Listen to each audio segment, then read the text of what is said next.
My parents skipped my useless PhD graduation for my brother, so I built a massively successful company and gave the keynote speech at his MBA ceremony.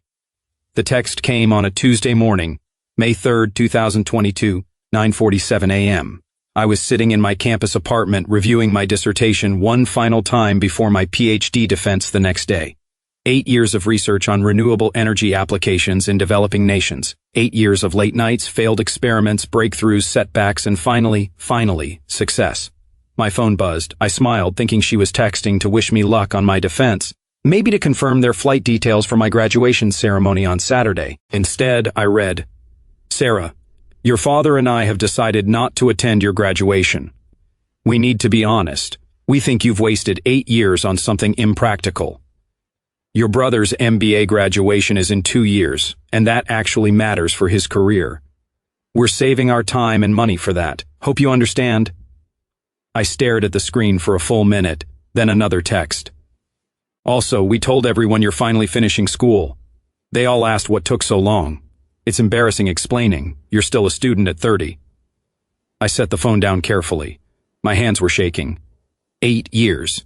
I'd spent 8 years pursuing this degree while working as a research assistant, scraping by on a stipend that barely covered rent. 8 years of telling my family about my research, my publications, my progress.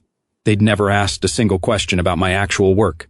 My younger brother, Derek, had graduated from undergrad 2 years ago and immediately started working at a consulting firm. He was now enrolled in a prestigious executive MBA program, 2 years part-time, while working full-time. My parents talked about him constantly. Derek's MBA will set him up for life.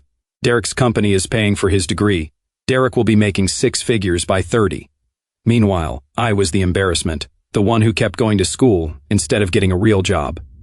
I called my mom. She answered on the 4th ring. "Hi, honey, did you get my text?" "Mom, my graduation is in 4 days. You're really not coming." "Sarah, we explained this. Your father has a golf tournament that weekend, and honestly, we've been to your undergrad graduation. How many graduations does one person need?"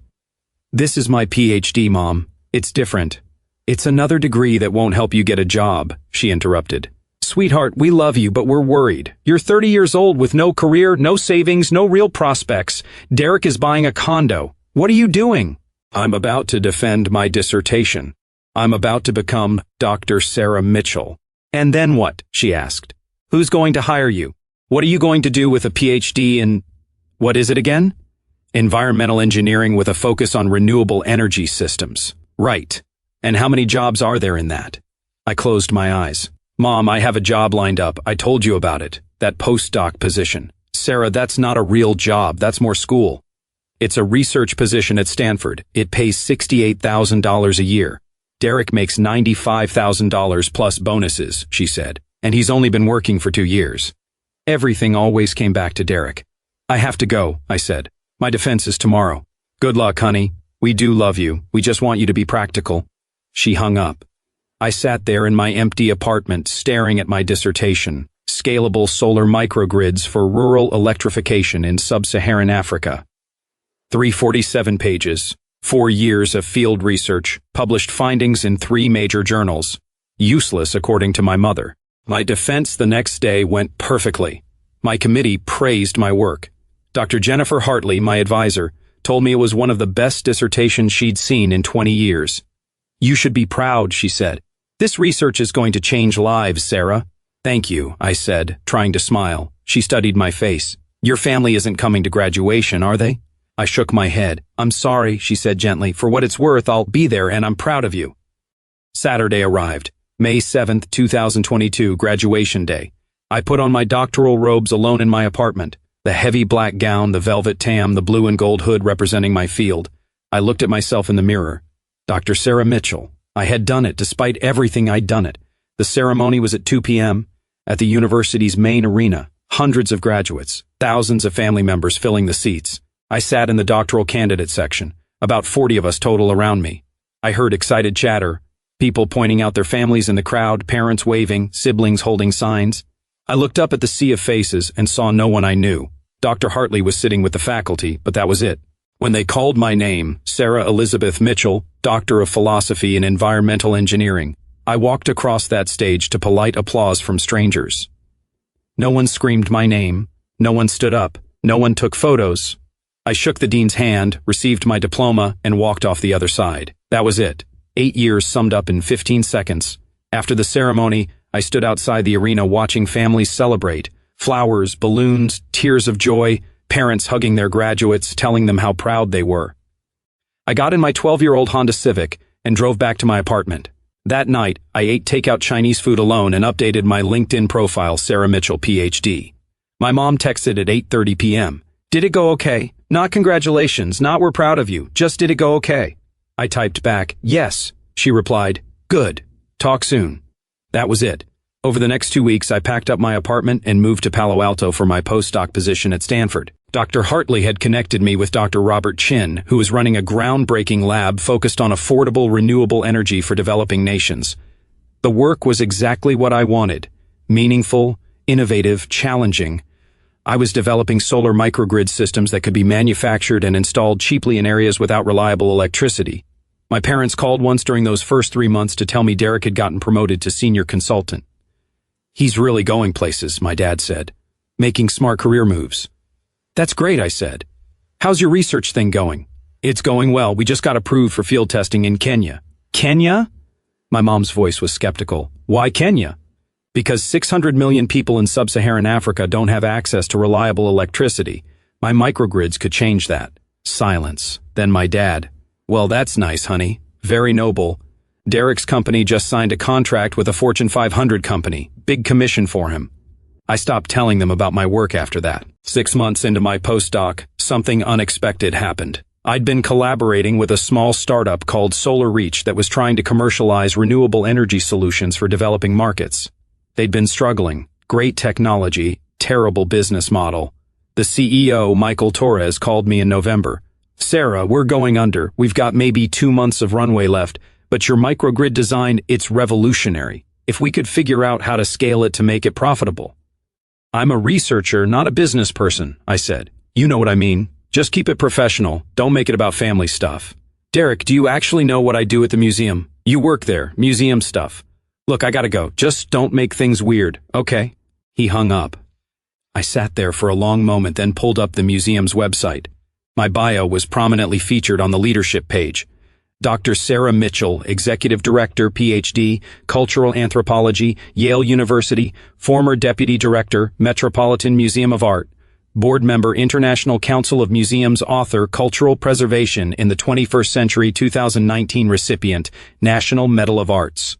There was a professional photograph of me at my desk. The museum's soaring atrium visible through the window behind me, contact information, a detailed CV. Derek had never looked, not once in 4 years. January 13th arrived cold and bright. I dressed carefully that morning. A tailored charcoal suit, minimal jewelry, my hair pulled back in a professional bun. I looked exactly like what I was, a senior executive in one of the world's most important cultural institutions. At 9:45 a.m., Jennifer briefed me. Congresswoman Chen's motorcade just arrived. Security is escorting her up. Her chief of staff, 2 aides, and a press liaison. Press. They want photos of her with the international flags in the main hall, good optics for her arts and culture subcommittee work. Of course, this was as much about her political profile as genuine interest in museums. At 9:58 a.m., my desk phone rang. Security, Dr. Mitchell, Congresswoman Chen's party is in the main lobby. Ready for you, I'll be right down. I took the elevator to the ground floor. The museum wasn't open to the public yet. We had an hour before the doors opened. The vast main hall was empty except for the security detail, Rebecca Chin and her staff. Rebecca looked polished and professional in a navy dress and blazer. She was speaking with her press liaison, gesturing toward the soaring architecture, clearly planning her photo angles. I approached quietly. Her chief of staff, a sharp-eyed man in his 40s, noticed me first. Dr. Mitchell, he said, extending his hand. Tom Bradford, Congresswoman Chen's chief of staff, thank you for accommodating this tour. Of course. I shook his hand, then turned to Rebecca. Congresswoman Chin, welcome to the Smithsonian National Museum of Natural History. I'm Dr. Sarah Mitchell, Executive Director. Rebecca turned her political smile in place. Dr. Mitchell, thank you so much for... She stopped. Her smile froze. Her eyes widened slightly. Mitchell, she said. Sarah Mitchell? Yes. As in Derek's sister, Sarah Mitchell, yes.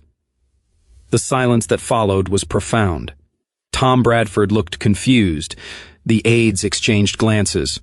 The press liaison kept her camera ready, uncertain whether to photograph this moment. I didn't realize Rebecca's professional composure was cracking at the edges. Derek said you worked at a museum. He didn't mention that I run it, I finished gently. No, he wouldn't have mentioned that. He doesn't actually know what I do here. Rebecca's face cycled through several expressions: embarrassment, confusion, realization. The executive director.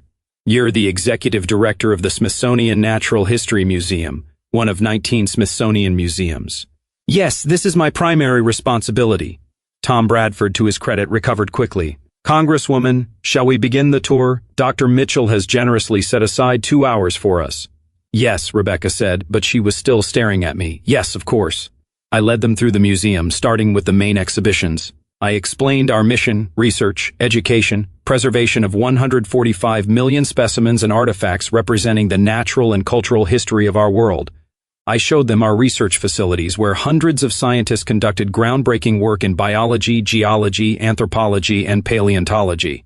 Rebecca asked intelligent questions. She was clearly well briefed on cultural policy issues, and despite her evident discomfort, she engaged professionally with the material. In the ocean hall, standing beneath the model of the North Atlantic right whale, I explained our role in climate change research and public education. We're not just a museum, I said. We're a research institution. Our scientists publish over 600 peer-reviewed papers annually. We advise Congress on environmental policy, cultural preservation, and scientific research funding. Congress, Rebecca repeated. You advise Congress? Yes. I've testified before the House Appropriations Committee 3 times in the past 2 years, most recently on the importance of funding for cultural diplomacy programs.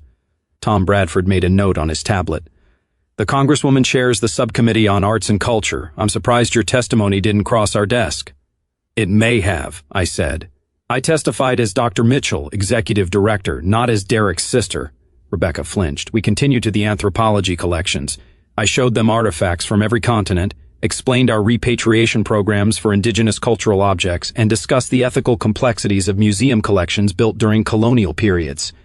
These are conversations the museum world is grappling with globally, I said, which is why the International Museum Directors Summit is so important.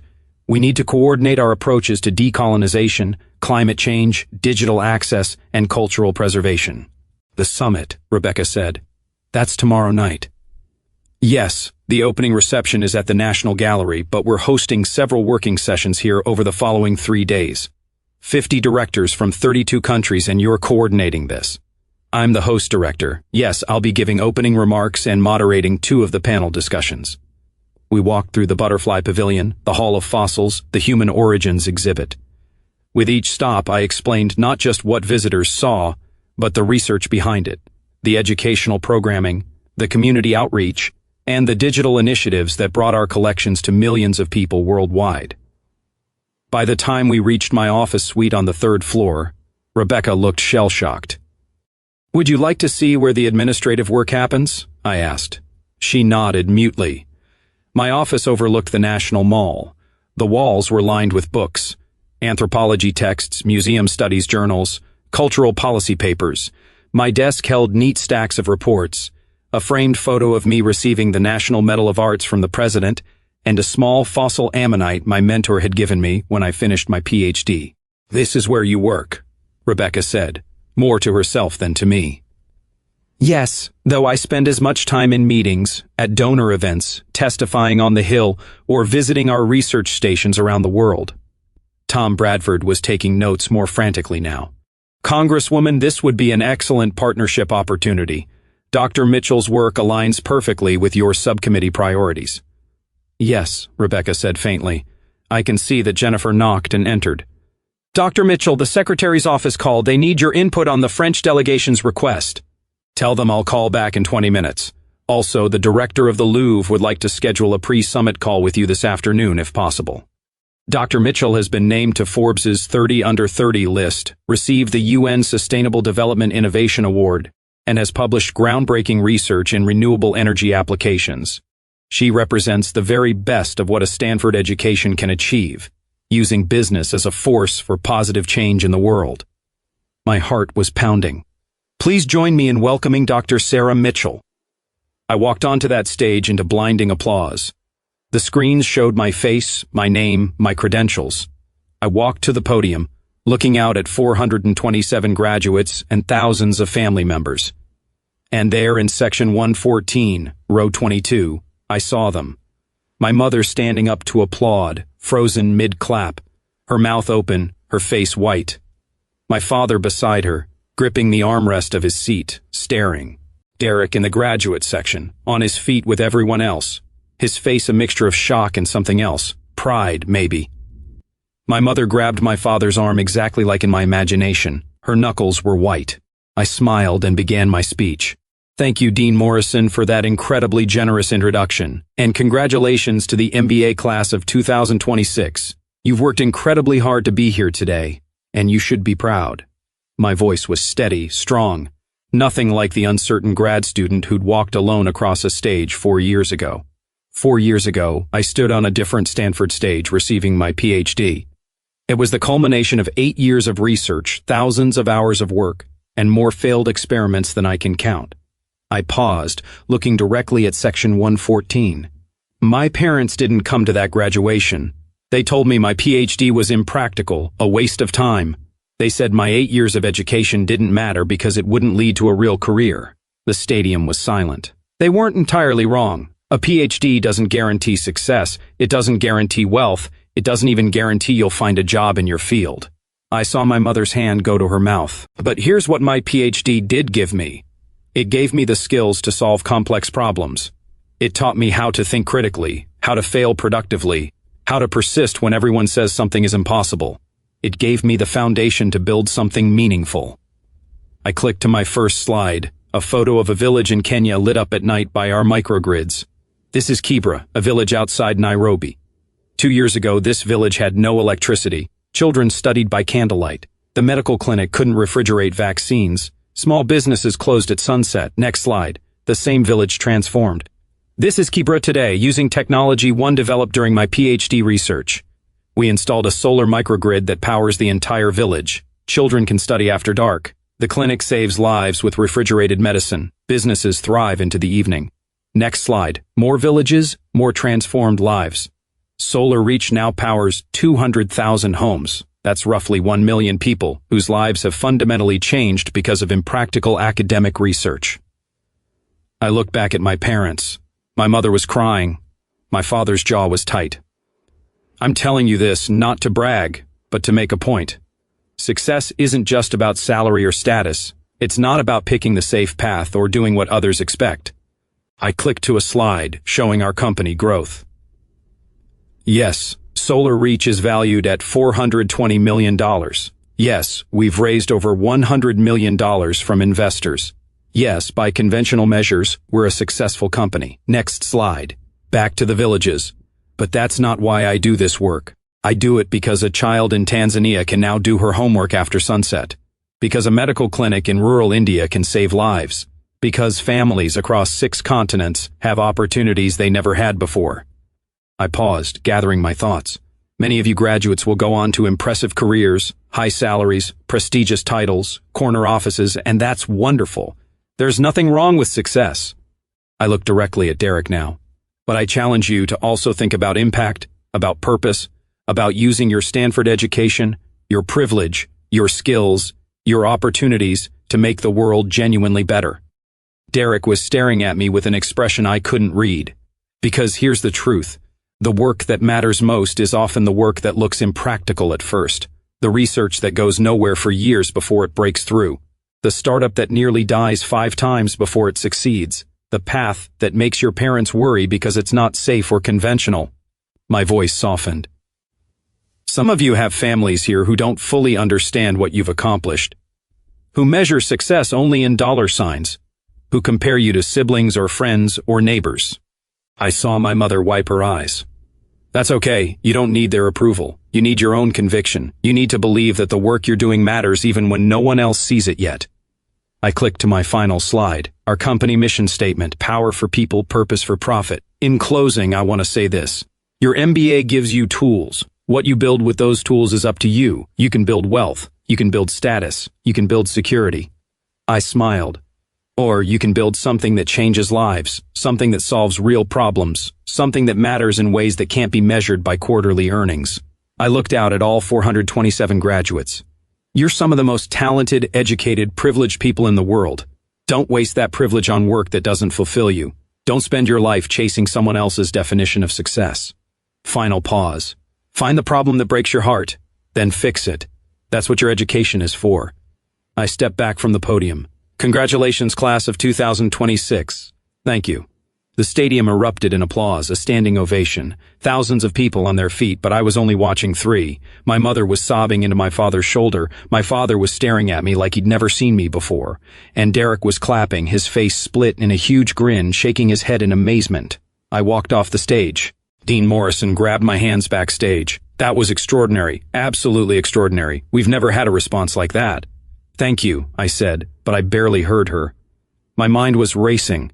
What happened now? Did I find my family in the crowd? Did I wait for them to find me? Did I leave? The ceremony continued. Degrees were conferred, names were called. Derek walked across the stage, Derek Michael Mitchell, Master of Business Administration, and I felt a complicated mix of emotions. Pride because he'd worked hard for this. Sadness because our parents had never seen his achievements and mine as equally valid. Anger because even now I wasn't sure they understood what they'd done. After the ceremony ended, I stood in a side hallway, unsure what to do. Graduates and families poured past. Some people recognized me from my speech and stopped to shake my hand, to thank me. Then I saw them, my mother pushing through, the crowd, my father behind her, Derek trailing with his diploma. Sarah, my mother said, her voice breaking. She looked like she'd aged 10 years in 2 hours. Sarah, Not here, I said quietly. Too many people. I led them to a private room Dean Morrison had given me access to. We stood in awkward silence. You're a CEO, my father finally said, of a $420 million company. Co-founder and CTO, I corrected. But yes. Why didn't you tell us? My mother asked. I did tell you multiple times. You didn't listen. You said you were doing research. You never said you started a company. I told you I left Stanford for a startup. You said it was impractical. Silence. Derek cleared his throat. That speech was incredible, Sarah. I had no idea you were doing all this. You never asked, I said, but not unkindly. That's not fair, my father protested. We always asked about your work. No, I said firmly. You asked if I had a real job yet. You asked when I was going to get serious about my career. You compared me to Derek constantly. But you never once asked what my research was actually about. You never asked what I was building. You never cared. We cared, my mother insisted, crying. We were just worried. You were embarrassed, I interrupted. You were embarrassed that I spent 8 years on a PhD instead of getting a job. You were embarrassed that I didn't have a conventional career path. You were embarrassed to tell people about me. That's not true. Mom, you didn't come to my PhD graduation. You said it was a waste of time. You said Derek's MBA mattered more. She flinched like I'd slapped her. And now, I continued, now that you know I'm successful by your standards, now that I have money and recognition and status, now I matter. You always mattered, my father said weakly. Then why wasn't I worth a single day? Derek's graduation was worth a week of your time. Mine wasn't worth a Saturday. No one spoke. Derek looked at our parents. She's right. You know she's right. Derek, my mother started. No, Mom. I've watched you treat Sarah differently my whole life. I knew it was happening. I didn't say anything. I should have. He turned to me. I'm sorry, Sarah. I should have stood up for you. That unexpected apology cracked something in my chest. It's not your fault, I said quietly. It kind of is. I benefited from it. I let it happen. My mother was fully crying now. Sarah, please. We made a terrible mistake. We were wrong. We were so wrong. About what? I asked. About me being unsuccessful or about how you treated me. She opened her mouth and closed it. That's what I thought, I said. You're sorry I turned out to be successful. You're sorry you were wrong about me, but are you sorry for making me feel worthless, for comparing me to Derek for my entire life, for missing the single most important achievement of my life because you decided it didn't matter? My father stepped forward. Sarah, we love you. We've always loved you. Maybe, I said, but love isn't enough when it comes with conditions, when it depends on me meeting your definition of success. What do you want from us? My mother asked desperately. I thought about that. What did I want? An apology? I'd gotten that. An explanation? There wasn't one that would satisfy me, a promise to change. Words were easy. I don't know, I admitted. I honestly don't know. We stood there 5 feet apart, an ocean of hurt between us. I have to go, I said finally. I have a dinner with Dean Morrison and some faculty. Can we try? I looked at them. My parents, who'd shaped my childhood, my self-worth, my relationship with success, who taught me that achievement mattered more than character, that status mattered more than substance, who'd missed my PhD graduation and broken something in me that might never fully heal. But they were still my parents. Maybe, I said, someday, but not today. I left them there and went to my dinner. Over the following weeks, my parents tried to reconnect, phone calls, emails, a handwritten letter from my mother that was 12 pages long. Derek and I started talking more, real conversations, not surface-level updates. He admitted that he'd always felt the pressure of being the golden child, that he'd chosen his career partly because it was what they wanted. I'm thinking about making a change, he told me 2 months after graduation. Maybe doing something more meaningful than consulting. Like what? I don't know yet, but your speech got me thinking about impact, about purpose. That's great, Derek. Maybe we could grab coffee sometime, talk about it. We did once a month, then twice, slowly rebuilding a relationship that had been stunted by our parents' favoritism. As for Mom and Dad, I kept them at arm's length for a long time. The hurt was too fresh, too deep. But on Christmas, 8 months after Derek's graduation, I agreed to have dinner with them. It was awkward, painful, full of long silences and careful words, but it was a start. My mother showed me a scrapbook she'd made, articles about Solar Reach, my Forbes 30 under 30 profile, photos from speaking engagements. I've been following everything, she said quietly. I know I'm late. I know I missed so much, but I'm paying attention now. It wasn't enough. Not nearly enough, but maybe eventually it could be something. A year after Derek's graduation, Solar Reach hit a major milestone. We'd powered our millionth home. 1 million homes, 5 million people with access to reliable electricity who'd never had it before.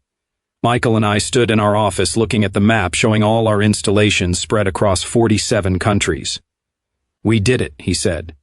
We did, I agreed. My phone buzzed, a text from my mother. Saw the news about the millionth home. Sarah, I am so incredibly proud of you. Not because of the number or the success, but because you're changing people's lives. You were right. Your PhD wasn't useless. It was the foundation for something extraordinary.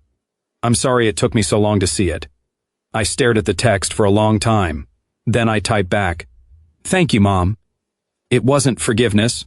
Not completely, but it was acknowledgement, progress. That night, I went home to my apartment and pulled out my PhD diploma. I'd kept it in a drawer for 4 years, too painful to display. Now, I hung it on my wall. Dr. Sarah Mitchell, Doctor of Philosophy in Environmental Engineering.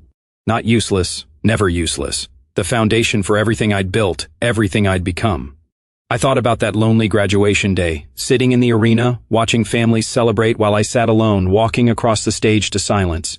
It had hurt so much. But it had also taught me something crucial. My worth didn't depend on anyone's approval. Not my parents, not society's, not even my own family's. My worth came from the work itself, from the problems I solved, from the lives I changed, from the villages lit up at night because of research my parents called impractical, from the children studying after sunset because of technology they said was useless, from the impact I made in the world because I'd refused to let their judgment define me. I'd walked across that stage alone 4 years ago. But I'd walked across Stanford's stage last May as Dr. Sarah Mitchell, CEO of a company changing the world, and that made all the difference.